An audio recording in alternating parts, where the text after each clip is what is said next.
تو حاصل یہ ہے کہ جس طرح مفتی جب جواب دیں گے تو اس کے لیے آداب ضروری ہے، تو اسی طرح جب کوئی مسئلہ پوچھتے ہیں تو ان امور کا اور ان آداب کا خیال رکھنا بہت زیادہ ضروری ہے۔ اگر مستفتی سوال پوچھنے والا ان آداب کا خیال رکھیں گے تو انشاءاللہ جو جواب ملے گا تو مستفتی کے ذہن میں پھر وہ اوقع ہوگا، یاد رہے گا اس کو۔ حلیم عزیز دوستو، آداب افتاء سے متعلق ضروری دروس شروطیں، پچھلے دروس میں ہم نے آداب افتاء کو ذکر کیا کہ مفتی جب فتویٰ دیں گے تو اس کے لیے کیا آداب اور کیا قواعد اور کیا اصول ضروری ہوتا ہے۔ آج کے درس میں آداب المستفتی ذکر کروں گا کہ جب کسی کو کوئی مسئلہ پیش آئے، جب وہ مفتی صاحب سے اپنا مسئلہ پوچھتا ہے تو اس وقت کن آداب کی رعایت رکھنا ضروری اور اہم ہے۔ سب سے پہلے تعریف المستفتی، مستفتی کسے کہتے ہیں؟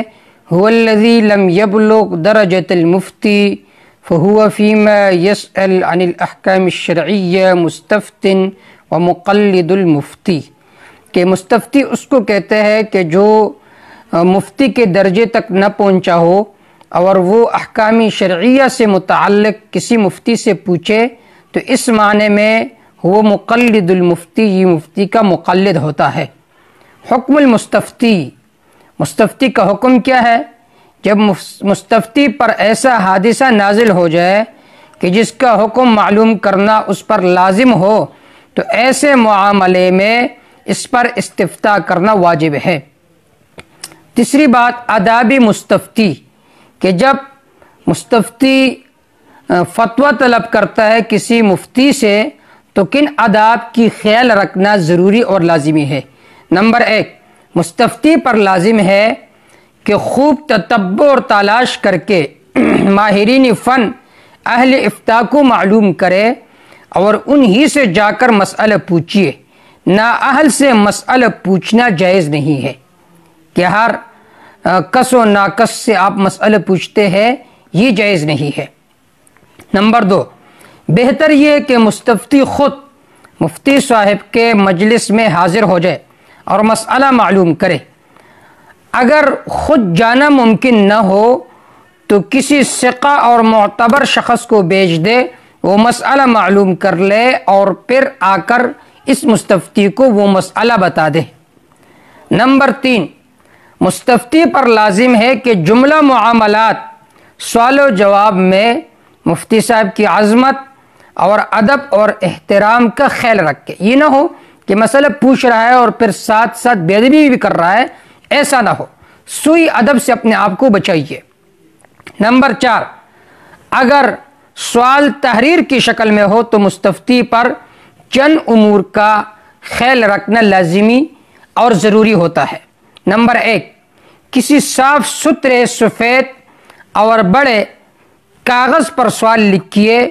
پرانے اور میلے کاغذ پر سوال لکھنا درست نہیں ہے کہ پرانا اور میلا کاغذ جہاں سے بھی ملے تو اس پر سوال لکھ دیا، ایسا کرنا درست نہیں ہے۔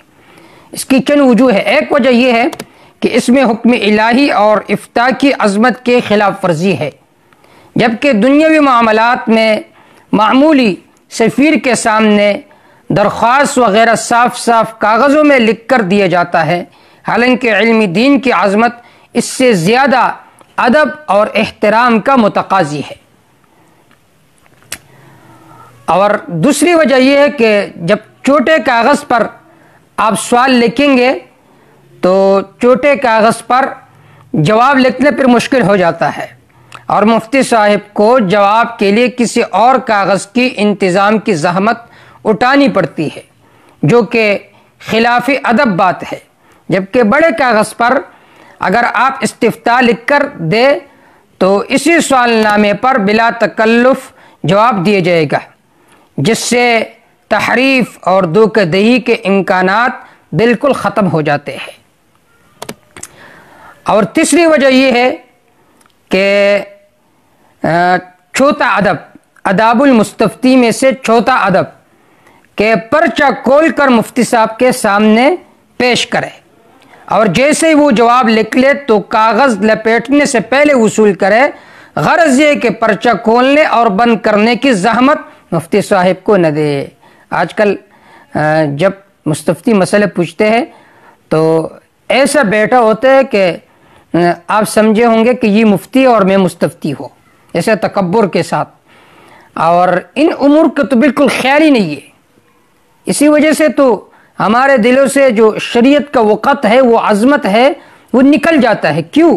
ہمارے اندر سوال پوچھنے کا ادب بھی نہیں ہے کہ سوال کس طرح کرنا چاہیے۔ اور ہم تو کہتے ہیں کہ مفتی صاحب سے مسئلہ پوچھتے ہیں، پھر کہتے ہیں کہ آپ پھر مجھے کال کر دا۔ تو مفتی صاحب کو موبائل کا خرچہ بھی خود اٹھانا پڑتا ہے، جواب بھی خود دینا پڑتا ہے، اور خرچہ بھی خود اٹھانا پڑتا ہے۔ کسی میں یہ زحمت نہیں ہوتی کہ یہ مفتی صاحب ہمارے لیے دن اور رات مسائل دیکھتے رہتے ہیں، ہمیں جواب دیتے ہیں شرعی مسئلہ، تو ہمیں چاہیے کہ کم از کم اس کے موبائل خرچہ کو تو برداشت کرے۔ اگر یہ برداشت نہیں کر سکتے تو خود تو ان کو فون کرے، نہیں بلکہ ہم ان سے کہتے ہیں جب مسئلہ معلوم کرے تو پھر ہمیں خود جواب دے، خود فون کرے ہمیں۔ تو مستفتی کو تو موبائل کا خرچہ بھی خود اٹھانا پڑتا ہے، تو ایسا نہ کرے۔ دیکھیے کتنا بڑا ادب ہے کہ آپ مفتی کے سامنے خود پرچہ کھول دے تاکہ اس کو کھولنے اور بند کرنے کی زحمت بھی نہ پڑے۔ اگر ان آداب سے کوئی مسئلہ پوچھے گا تو انشاءاللہ عمل کی بھی اللہ تعالیٰ انہیں توفیق عطا فرمائیں گے۔ نمبر 6، سوال میں مفتی صاحب کے لیے دعائیہ کلمات ضرور لکھے۔ اگر ایک مفتی صاحب ہو تو چند دعائیہ کلمات لکھے ضرور۔ ما تقول رحمک اللہ تعالی، ما تقول رضی اللہ تعالی عنک، ما تقول وفقک اللہ تعالی۔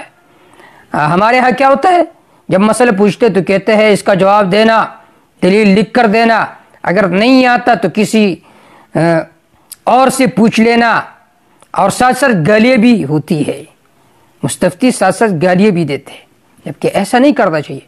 ما تقول رحمک اللہ، ما تقول رضی اللہ تعالی عنہ، ما تقول وفقک اللہ تعالی، اتنی اچھی اچھی دعائیں کلمات ہیں۔ اگر آپ کسی مفتی سے مسئلہ پوچھتے تحریراً یا وائس میسج کے ذریعے سے تو ضرور ان آداب کا خیال رکھیے گا۔ اگر ایک سے زائد مفتی ہو تو جمع کا صیغہ استعمال کرے، ما قولکم رحمکم اللہ تعالی رضی اللہ تعالی عنکم وغیرہ الفاظ آپ استعمال کر سکتے ہیں۔ 7واں ادب استفتاء، اگر ایک پرچہ پر 3 سے زیادہ سوالات نہ لکھے۔ بعض لوگ ایک پرچہ پر 3 سے زیادہ سوالات لکھتے ہیں، ایسا نہ کرے تاکہ دوسروں کی حق تلفی نہ ہو۔ ہمارے ہاں تو واٹس ایپ کا سسٹم ہوتا ہے، تو بعض لوگ ایسے ہوتے ہیں کہ جو 5-6 سوالات لکھ دیتے ہیں کہ اس کا جواب دے دینا۔ ایک مرتبہ ایک ساتھی نے 5-6 سوالات لکھ کر دے دی۔ میں نے اس سے کہا بھائی جان صرف آپ نہیں ہیں بلکہ اس کے علاوہ اور بھی بہت سارے ساتھی ہیں جو سوالات پوچھتے ہیں، تو آپ بعض فرضی سوالات بنا کر دیتے ہیں اور بعض واقعی، اور 5-6 سے زیادہ سوالات ہوتے ہیں، تو آپ ایسا کریں دن میں کم از کم 3 سوالات پوچھا کریں تو ہم آپ کو جواب دے دیں گے۔ ایسا نہ ہو کہ ڈھیر لگے سوالات کا، 5 سوالات پوچھتے، 10 سوالات پوچھتے، 50 سوالات پوچھتے ہیں، ایسا نہ کریں، بلکہ کم از کم تحریراً اگر کوئی سوال پوچھنا چاہتے ہیں تو اس تحریر میں کم از کم 3 سوالات لکھے، یا وائس میسج کے ذریعے سے کوئی سوال پوچھنا چاہتے ہیں تو 3 سوالات پوچھے، اس سے زیادہ نہ پوچھے۔ نمبر 8، اگر ایک پرچے پر متعدد مفتیان کرام کے جوابات اور فتاوی مطلوب ہو تو ابتدا اس سے کرے جو علم اور عمر میں سب سے بڑے ہو، اور اس کے بعد جو اس کے قریب ہو، سم فسما۔ اور اگر کسی طرح یہ ممکن ہو تو اس کے اہتمام کرے کہ ہر ورق پر، ہر کاغذ پر الگ سوال لکھ کے، اور جس مفتی سے آپ پوچھنا چاہتے تو اس کا نام لکھ کے الگ کاغذ پر، پھر دوسرے کاغذ پر الگ سوال لکھ کے، اور اس مفتی کی رائے معلوم کرے، اس میں بہت زیادہ آسانی ہوگی۔ اور ایک بہت زیادہ اہم ادب یہ ہے کہ مستفتی پر لازم ہے کہ سوال میں مقصودی بات واضح اور صاف لکھ کے لا یعنی اور فضول اور فرضی سوالات سے اجتناب کرے۔ ہمارے ہاں اکثر جو سوالات ہوتے وہ لا یعنی ہوتے، فضول ہوتے۔ اصحاب کہف کا جو کتا تھا اس کا رنگ کیسا تھا؟ سیاہ تھا یا سفید تھا؟ اگر آپ کو پتہ چلے کہ اصحاب کہف کے جو کتے تھے ان کا رنگ سیاہ تھا یا سفید تھا تو تمہیں کیا ملے گا؟ کچھ بھی نہیں ملے گا۔ تو ایسے فرضی سوالات سے اور لیانی سوالات سے جس کا کوئی فائدہ نہ ہو، اس سے اپنے آپ کو بچائیے۔ قرآن مجید میں خود اللہ نے یہ ادب ذکر کیا، یا ایھا الذین آمنوا لا تسألوا عن اشیاء، اے ایمان والو بہت زیادہ چیزوں کے بارے میں نہ پوچھا کرو۔ صحابہ کرام میں سے کسی نے کہا کہ میرا باپ کہاں ہے؟ آپ صلی اللہ علیہ وسلم نے فرمایا فی النار، آگ میں۔ وہ خفا ہو گیا۔ تو اللہ نے ادب ذکر کیا کہ لایعنی اور فضول سوالات سے اپنے آپ کو بچاؤ، کیونکہ اگر تمہیں ان کی حقیقت کا پتہ چلے تو تم خفا ہو جاؤ گے، پریشان ہو جاؤ گے۔ تو حاصل یہ ہے کہ جس طرح مفتی جب جواب دیں گے تو اس کے لیے آداب ضروری ہے، تو اسی طرح جب کوئی مسئلہ پوچھتے ہیں تو ان امور کا اور ان آداب کا خیال رکھنا بہت زیادہ ضروری ہے۔ اگر مستفتی سوال پوچھنے والا ان آداب کا خیال رکھیں گے تو انشاءاللہ جو جواب ملے گا تو مستفتی کے ذہن میں پھر وہ اوقع ہوگا، یاد رہے گا اس کو، اور اللہ تعالیٰ اس کو عمل کرنے کی توفیق بھی عطا فرمائیں گے۔ لیکن اگر سوال صرف ضد و عناد کے طور پر ہے، عمل کی نیت سے نہیں ہے، تو پھر اس کا کوئی فائدہ نہیں ہے۔ اللہ تعالیٰ عمل کرنے کی توفیق عطا فرمائے۔ وما توفیق الا باللہ، علیہ توکلت و الیہ انیب۔